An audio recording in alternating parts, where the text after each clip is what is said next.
Alors, dans ce module, on va parler API. Alors, on ne va pas parler de l'API en général, puisqu'on l'a déjà fait dans un module précédent. Cette fois-ci, on va parler plus particulièrement de l'API MEC, l'API mise à disposition, justement, dans la documentation MEC Integromat. Voilà. Donc, c'est véritablement le cœur de l'API de l'outil MEC Integromat. Donc, pour la trouver, il suffit d'aller ouvrir le menu contextuel, là sur la gauche, d'aller cliquer sur Help, de recliquer ici, là, hop, ici sur Help. Et ici, vous allez voir, en haut à droite, ici, vous avez marqué API Documentation. Vous allez pouvoir cliquer dessus. Voilà. Et là, vous allez avoir tout un tas, justement, de fonctionnalités que vous offre l'API. Alors, il y en a vraiment un paquet. Hein. Tout ce qui est relatif aux connexions, tout ce qui est relatif au data store, aux data structures, aux webhooks, aux notifications, vous voyez, aux scénarios. Donc, il va vraiment y avoir beaucoup de choses. Hein. Il suffit de dérouler. Par exemple, si vous voulez lister les différentes connexions que vous avez, voilà, pour voir si elles sont toujours à jour, eh bien, vous avez une documentation ici, un fameux get, voilà, qui explique justement comment accéder à cette API. Voilà, vous pouvez créer des connexions au travers de l'API. Vous pouvez vraiment tout faire, en tout cas énormément de choses, au travers de l'API. Donc c'est hyper intéressant. Alors, si vous ne savez pas et si vous n'êtes pas familier avec ça, eh bien, je vous invite à revoir les modules justement sur l'API, le JSON, comment on structure un appel dans les modules précédents. Et après, vous verrez cette documentation. Moi, je trouve qu'elle est vraiment extrêmement bien faite. Et vous inquiétez pas, là, on va voir quelques exemples natifs pour l'utiliser et des cas d'usage justement natifs pour pouvoir l'utiliser. Voilà pour ce qui est de la documentation. Alors, ensuite, comment est-ce que on l'utilise? Alors, euh, vous allez aller voilà, dans New Scenario, hop, vous allez cliquer là sur le petit plus et vous allez ici taper Make.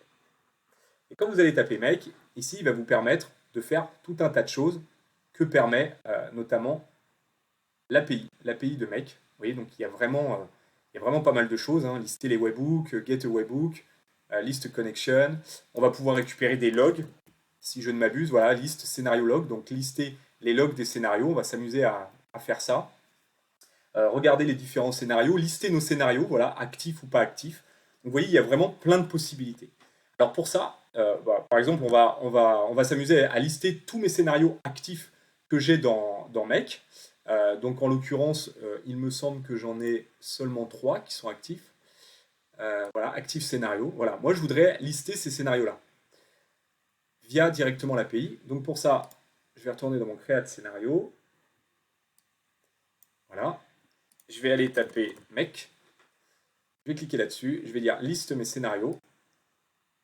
Et là, qu'est-ce qu'il me dit? Il va me demander de créer alors une connexion. Alors si ce n'est pas déjà fait, vous cliquez sur Add. La connexion, on va l'appeler formation. Voilà. Là, il me demande un environnement, l'URL. Bon, bah, si vous êtes sur l'environnement EU, donc c'est marqué ici en haut, hein, vous copiez-collez cette adresse. En général, il vous la génère. Et là, il va me demander une API key. Alors, comment est-ce qu'on génère une clé API? Bah oui, parce que pour venir interroger une API, il nous faut bien une clé d'API. Donc, pour ça, il suffit d'aller ici dans votre profil, là, vous voyez, sur votre prénom. Vous cliquez sur les 3 petits points et vous allez ici sur Profile.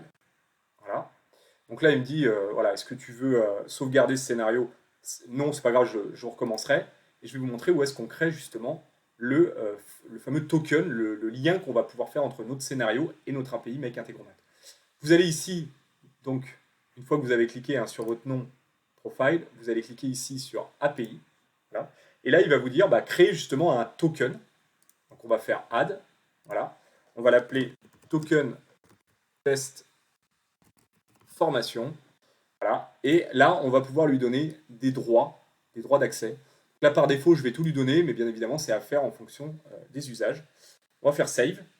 Et là, vous voyez, il vient de me noter juste en dessous une clé, une suite de numéros qui correspond à ma clé token, ma clé API. Voilà. Et attention à bien la sauvegarder, hein, parce que de mémoire, si je refresh, elle disparaît. Et après, je ne suis pas sûr que vous puissiez la récupérer. Il va falloir en générer une autre. On va regarder ça tout de suite. Je crois que c'est le cas. Voilà, vous voyez après, ça fait ça. Et après, vous pouvez que la delete ou voir le scope que vous lui avez autorisé. Mais vous ne pourrez pas réaccéder à la clé API. Donc bien la copier-coller dans un endroit avant de refresh la page. Une fois que vous avez fait ça, bah, vous avez récupéré donc votre clé API. On va retourner dans Scénario. On va cliquer sur Create Scenario. Voilà.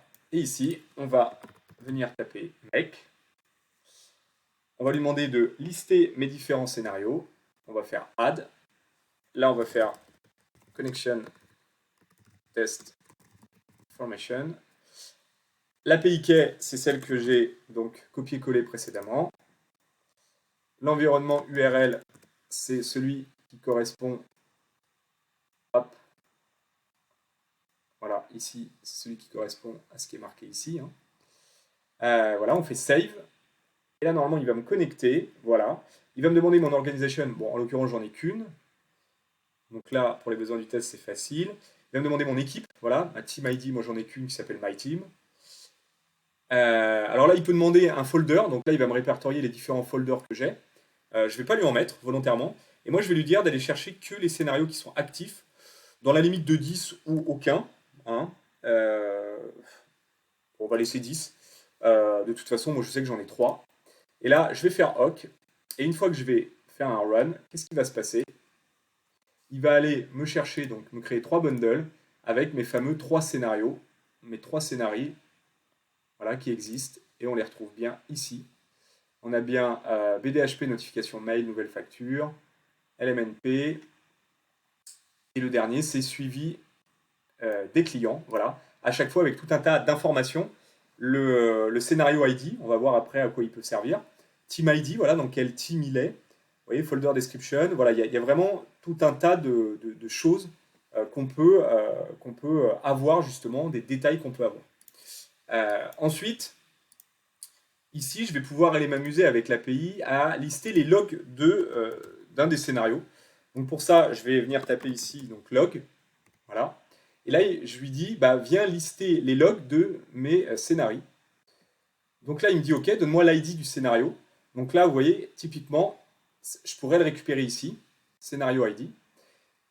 Mais si jamais je ne le connais pas, ou si jamais mon list scénario log, il se trouve en première position en tant que trigger, et que du coup, je ne l'ai pas récupéré d'un module précédent, je vais vous montrer où est-ce qu'on peut le retrouver. Hop. Vous pouvez le retrouver dans Scénario. Vous cliquez, donc hop, je vais faire Active Scénario. Voilà, donc moi je veux en l'occurrence suivi des clients. Si je voulais récupérer ces logs-là. Et vous voyez ici, voilà, vous avez un numéro ici. C'est le fameux ID. Donc vous voyez 236 06 13. Voilà. Alors là, ça ne correspond pas, mais vous allez voir après, on va se le garder sous le coude. Et vous allez voir. Donc pour l'instant, je le mets en variable. Voilà, donc je veux les logs de quand à quand, je peux préciser. Je peux demander toutes les erreurs, les warnings, le success, vous voyez. Tiens, on va voir s'il y a eu des erreurs. Et dans la limite, pareil, de 10 logs. Voilà, si je fais run, qu'est-ce qu'il va me trouver? Ah ben, il va m'en trouver 3. Donc vous voyez, j'ai eu 3 erreurs. Donc ça peut être voilà, donc ça peut être assez intéressant. Et maintenant, regardez, on va rentrer dans le détail. Ici, je vais faire un delete. Hop, ici, je vais aller chercher log, list scénario log. Voilà. Donc là, il me demande le scénario ID. Donc là, je vais rentrer, vous voyez, le fameux 236 06 13, hein, qui correspond à mon suivi des clients qui est ici. Voilà. Je vais aller chercher les logs dans la limite de 10. Je vais faire run. Et là, qu'est-ce qu'il est venu me chercher? Donc là, je vais avoir plusieurs bundles. Là, en l'occurrence, 5. Donc, comme j'ai dit, une limite de 10, je pense que dans ce scénario-là, il ne doit y avoir que 5 logs. Quelque chose qui ne tourne pas beaucoup. Il suffit d'aller donc dans History. 1, 2, 3, 4, 5. Je retrouve bien ici mes 5 logs. Donc, c'est pas mal. Donc, j'ai que du success. Voilà. Et vous voyez, j'ai une log au 28 mai, 21 mai, 14 mai. Et normalement, si je vais là, 28 mai à 8h07. Voilà, donc c'est celle-là. Pardon.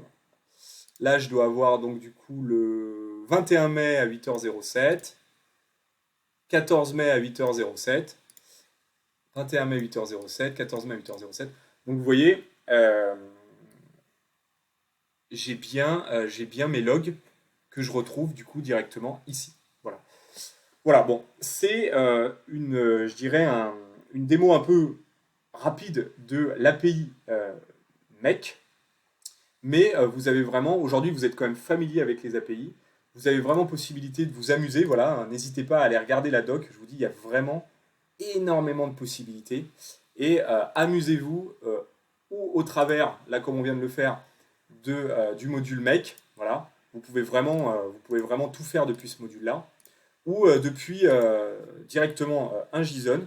Voilà, vous pouvez vous amuser bien, à faire toutes ces actions depuis l'API Make en vous appuyant donc sur la fameuse documentation. Donc je vous invite véritablement à vous amuser à jouer et à jouer avec.